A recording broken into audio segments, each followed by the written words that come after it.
நிகழ்வினுடைய பிரதம அதிதி கால்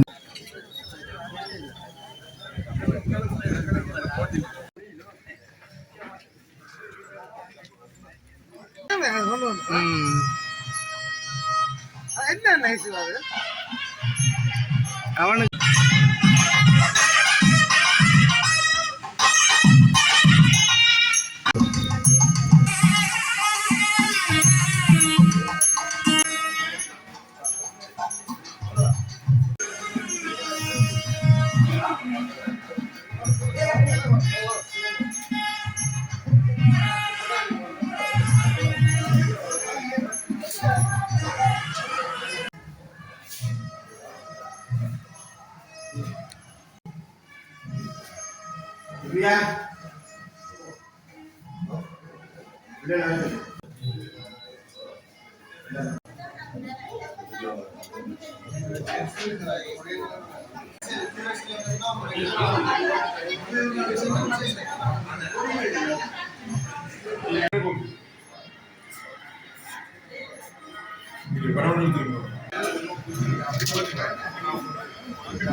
முகுந்தன்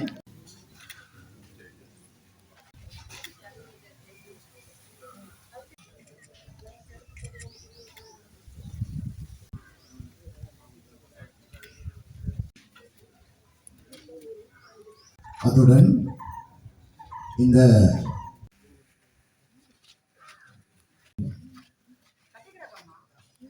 அந்த வகையிலே திரு சிவராஜா அவர்கள் நடைமுறை உதாரணமாக இன்று இருக்கின்றார்.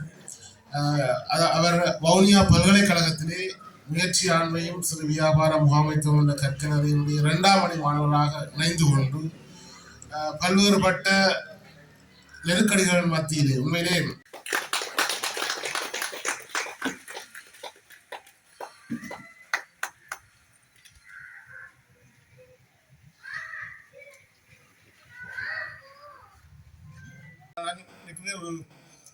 7 வீதம் 5 வீதங்களில் கடனை வழங்க வேண்டுமா என்று சொன்னால் NVQ லெவல் சர்டிபிகேட் உள்ளவர்களுக்கு நாங்கள் அதை மிக விரைவாக வழங்கிக் கொண்டிருக்கின்றோம். ஏனென்று சொன்னால் அது சம்பந்தமான அறிவு அவர்கள் கொண்டிருக்க வேண்டும் என்றதை வேண்டும் என்ற காரணத்தை வைத்துக் கொண்டு அந்த வகையில வங்கி என்றுமே தொழில் முயற்சிகளுக்கு உதவுவதற்கு தயாராக இருக்கின்றது. தொழில் முயற்சியாளர்கள் அந்த தொழில்களை தொடர்ந்து நடத்துவதற்குரிய தங்களுடைய திறன்களையும் அதற்குரிய நம்பிக்கைகளையும் வளர்த்துக் கொள்ள வேண்டும் என்பதுதான் எங்களுடைய கோரிக்கை.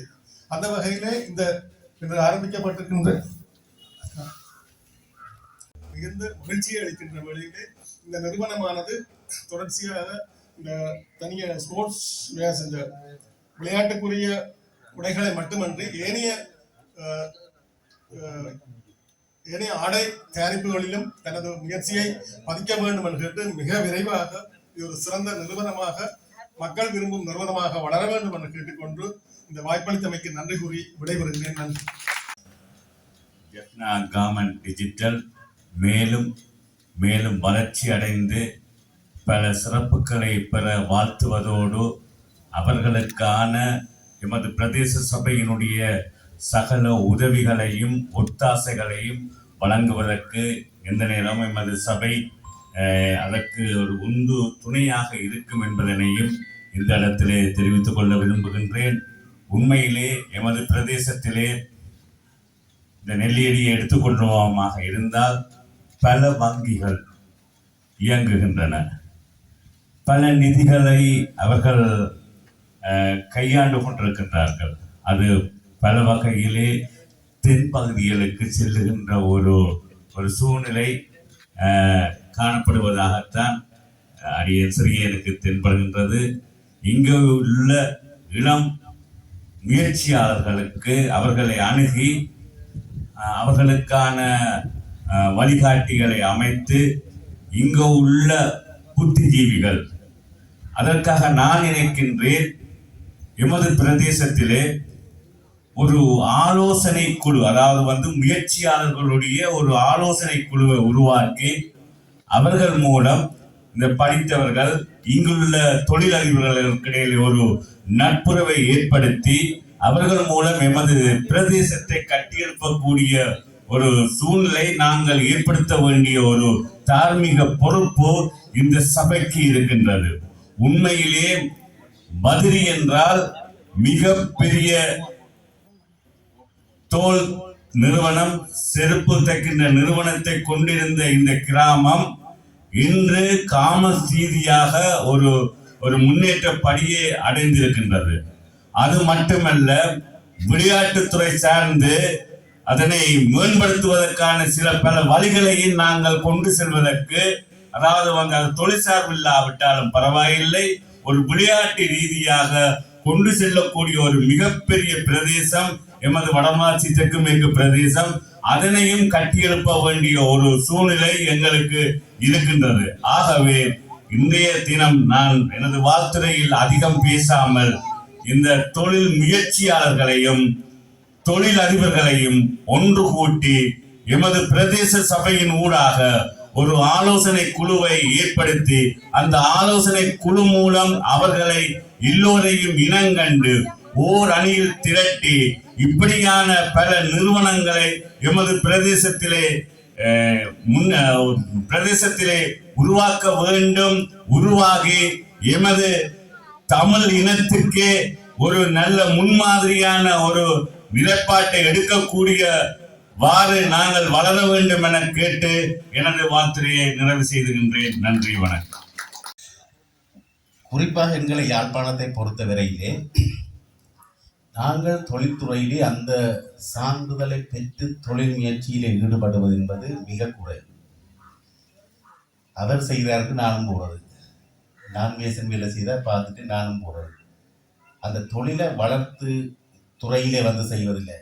டெய்லரிங் போட்டு கொஞ்ச காலம் போட்டு அப்புறம் நான் வாங்குறது, ஒரு அரைமுறையில் விட்டுட்டு போகிறது. அந்த ஸ்கில்ஸை முழுமைப்படுத்தி செய்யாத எங்களுடைய பெரிய தோல்வியாக ஏனைய மாகாணங்களில் அதுக்கு முக்கியத்துவம் கொடுக்கின்றார்கள்.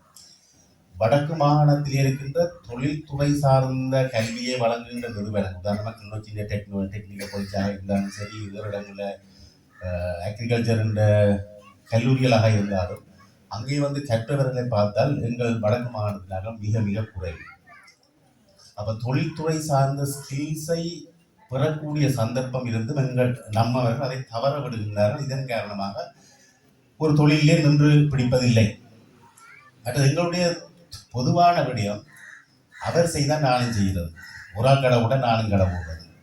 அதை ஆராய்ந்து பார்த்து அதை செய்வதற்கான முயற்சி எதுவுமே இல்லை. கடைசியாக ஒரு ஆளை பார்த்து கொப்பி பேஸ்ட் பிஸ்னஸ் தான் எங்களோட கணக்கு. பிறகு கடைசியாக எல்லாரும் கூட்டி போட்டு போகிறது. ஒரு கடையில் ஒரு சந்தையில் ஒரு சாப்பாடு கடை வந்தால் அதுக்கு பிறகு இன்னொரு கடைசியாக 4 பேரும் பிஸ்னஸ் இல்லைன்னு கூட்டிகிட்டு போகிற வரலாறு எங்கள்கிட்ட தொடர்ந்து கொண்டு இருக்கின்றது. ஆனால் இந்த முயற்சியை நான் பார்க்கின்ற பொழுது யாழ் மாவட்டத்திலே இன்னும் பிரபலமாக அடையாத ஒரு தொழிலாக இருக்கின்றது. அந்த அடிப்படையில் இந்த தொழில் தெரிவும் ஒரு முக்கியமான விடயமாக இருக்கின்றது. அதுவும் ஒரு முக்கியம். பொதுவாக நாங்கள் அந்த தொழிலை நாங்கள் ஆரம்பிக்கின்றோம் அதற்கான வாய்ப்புகள் இருக்கா என்பதை நாங்கள் உண்மையிலே நாங்கள் பார்த்து கொண்டு ஆரம்பிக்கின்ற பொழுது தொழில் நிச்சயமாக வெற்றி பெறும். அதிலே பலர் உண்மையிலே முன்னேறிக்கொண்டு வெற்றிகரமாக வந்து கொண்டிருக்கிறார் என்பது உண்மையாக இருக்கின்றது. மற்றது எங்களுடைய யாழ்ப்பாணத்தை பொறுத்தவரையிலே, யாழ் மாவட்டத்தை பொறுத்தவரையிலே படிச்சுட்டு அரசாங்க உத்தியோகங்கள் கிடைக்கும் ஓடி திரிகிற ஒரு கலாச்சாரம் இன்னும் மாறவில்லை. அப்போ ஸ்கில்ஸ் உள்ளாக்கள் தங்களுடைய ஸ்கில்ஸை, தாங்கள் கற்ற தொழிற்கல்வியை, தங்களோட ஒரு முயற்சியை மாற்றினோம் கொண்டு அதில் நாங்கள் இன்னும் வெற்றி பெறவில்லை தான் நாங்கள் சொல்ல வேண்டும். ஒரு உயர்ந்த கல்வித்தகமை உடையவர்கள் ஒரு வியாபார நிறுவனத்தை ஒரு பிஸ்னஸ் ஒன்றை தொடங்கி இருக்கிறால் நாங்கள் பார்க்கறது குறைவாக இருக்கும். வேலை செய்து கொண்டு இருந்தால் துவங்கினோம், இங்கே அரசாங்க உத்தியோகம் கிடைச்சதோ டக்கண்டு விட்டுட்டு விழுந்தடிச்சு வார கட்டம். அப்போ நாங்கள் எங்களோட கல்வியில நாங்கள் உயர்ந்த அறிவை நாங்கள் வைத்திருந்தாலும் அதை ப்ராக்டிக்கலை அதை நாங்கள் சமூகத்துக்கு பிரயோசனப்படுத்தக்கூடிய ஒரு தொழில் முயற்சியாக நாங்கள் மாற்றுவோம் என்றால் அதிலே நாங்கள் இன்னும் வளரவில்லை. அப்போ அதில் நாங்கள் அதில் சொல்கின்ற விடயம் அதான். ஏனென்றால் இன்றைக்கு எத்தனையோ பட்டதாரி உருவாக்கி இருந்தாலும் எப்படா கவர்மெண்ட் டிபார்ட்மெண்ட் அரசாங்கம் வேலைக்கு எப்போ அப்ளிகேஷன் கேட்குமென்ற கட்டத்தில் இருக்கு. ஆனால் பல பேர் உண்மையிலே பல பட்டதாரிகள் பல்வேறு திறமைகளை கொண்டவர்கள். ஆனால் அவர்கள் அந்த வேறு துறைக்கு போயிட்டார்கள், அவருடைய வாழ்க்கை எங்கேயோ போயிடும்.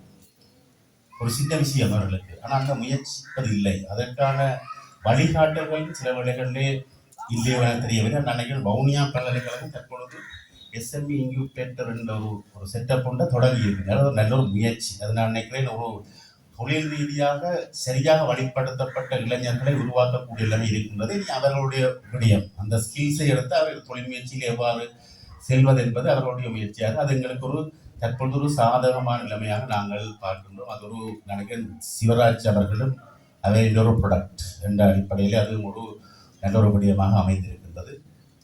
அந்த அடிப்படையிலே நான் நினைக்கிறேன் இந்த நிறுவனம் உண்மையிலே அவர் நான் நினைக்கிறேன் சிவராஜ் அந்த தன்னுடைய தொழிலை ஒரு துறை ரீதியான ஒரு ஸ்கில்ஸ் எல்லாம் சார்ந்த ஒரு ஒரு ஒரு கற்கையை முடித்து அதன் அதற்கான அனுபவத்தை பெற்று அதை ஸ்டெடியை பிறகு ஒரு ஆரம்பத்தில் ஒரு சிறிய அளவிலான ஒரு தொழில் முயற்சியை துவங்கி அப்புறம் அது கிராஃபிக் ராஜ் கிராஃபிக் என்று வேறு பிரிண்டிங்ஸ் இந்த இன்னும் ஒரு அடுத்த கட்டத்துக்கு சென்று இன்றைக்கு ஆடை வடிவமைப்புக்கு சென்றிருக்கின்றார். இலங்கையை பொறுத்தமட்டில் இலங்கை எங்களுக்கு ஆடை வடிவமைப்புக்கு ஒரு பிரதான ஒரு நாடு. ஆடை வடிவமைப்பு ஆடைத்துறை எங்கள் எல்லோருக்கும் பழக்கப்பட்ட விஷயம். அது உண்மையிலேயே ஒரு தொழில்துறையிலே நாங்கள் இலங்கையிலே ஒரு வெளிநாட்டு வருமானத்தை ஈட்டித் தருவதிலே ஆடை வடிவமைப்பு ஒரு முக்கியமாக இருக்கின்றது. அந்த அடிப்படையில்